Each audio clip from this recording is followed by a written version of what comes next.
Assalamualaikum warahmatullahi wabarakatuh. Perkenalkan, nama saya Ardiansah dengan NIM 2404502006.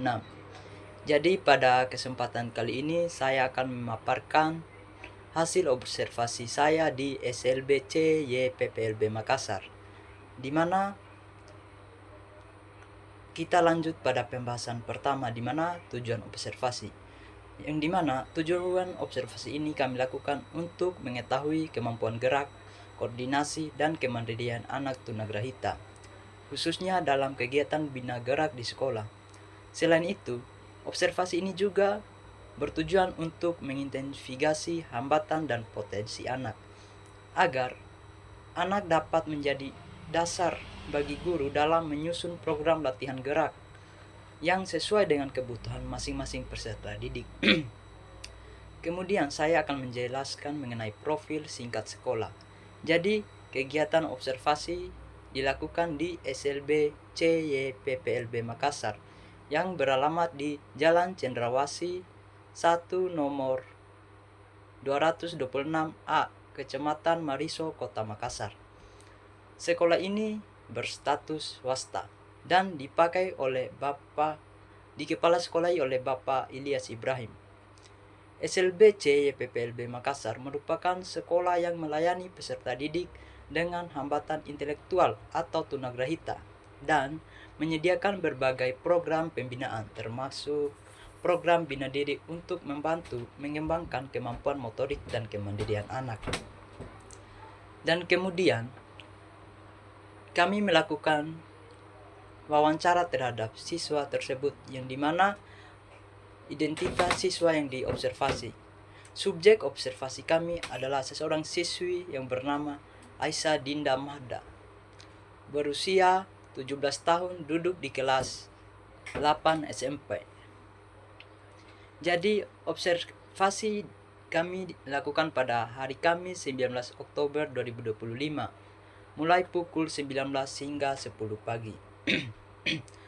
Dan kemudian kami menggunakan metode observasi pertama, observasi langsung, di mana dengan observasi langsung kita mengamati aktivitas dan gerakan anak selama kegiatan di kelas maupun di area sekolah.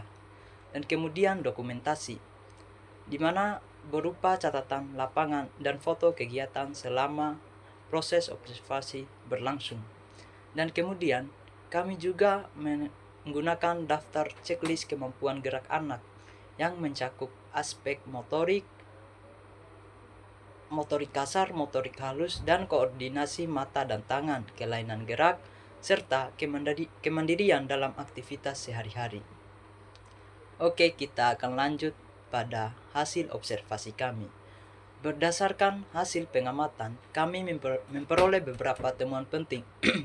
Pertama, dari aspek motorik kasar, di mana anak tersebut sudah mampu berjalan lurus, berdiri dengan satu kaki, dan berlari dengan keseimbangan cukup baik. Namun, anak masih kesulitan melompat dengan dua kaki, naik turun tangga tanpa bantuan, dan berjalan jinjit. Jadi, hal ini menunjukkan bahwa kekuatan otot tungkai dan keseimbangan tubuh masih perlu dilatih secara rutin. Dan poin kedua, pada aspek motorik halus, di mana anak mampu menggenggam pensil, menyusun balok, dan menggunakan alat makan dengan rapi. Tetapi masih memerlukan bantuan dalam mengancingkan baju dan mengikat tali sepatu.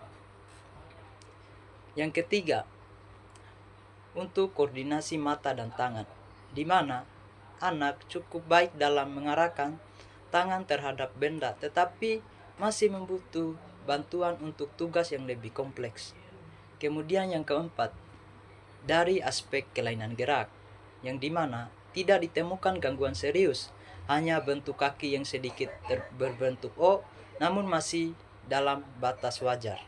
Dan yang terakhir, pada aspek kemandirian aktivitas sehari-hari, anak sudah mampu makan dan minum sendiri, berdiri dan duduk tanpa bantuan, serta mengembalikan benda ke tempat dengan baik.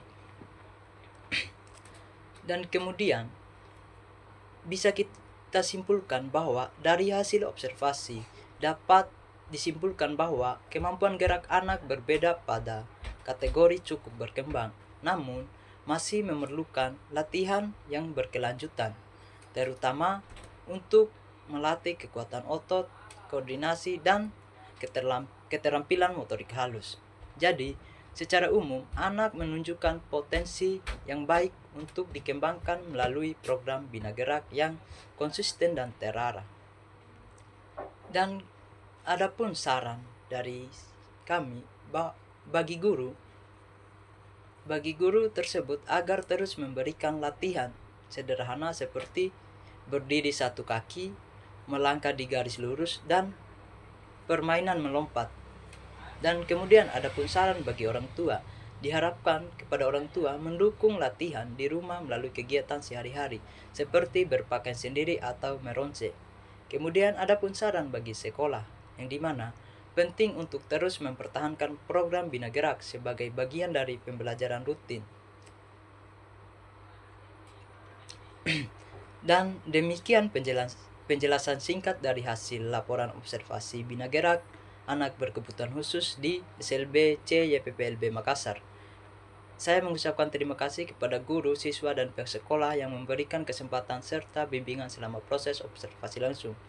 Semoga hasil observasi ini bermanfaat dan dapat menjadi kontribusi nyata dalam pendidikan bagi anak berkebutuhan khusus. Mungkin itu pemaparan hasil observasi saya di SLB CYPPLB Makassar. Sekian, wassalamualaikum warahmatullahi wabarakatuh.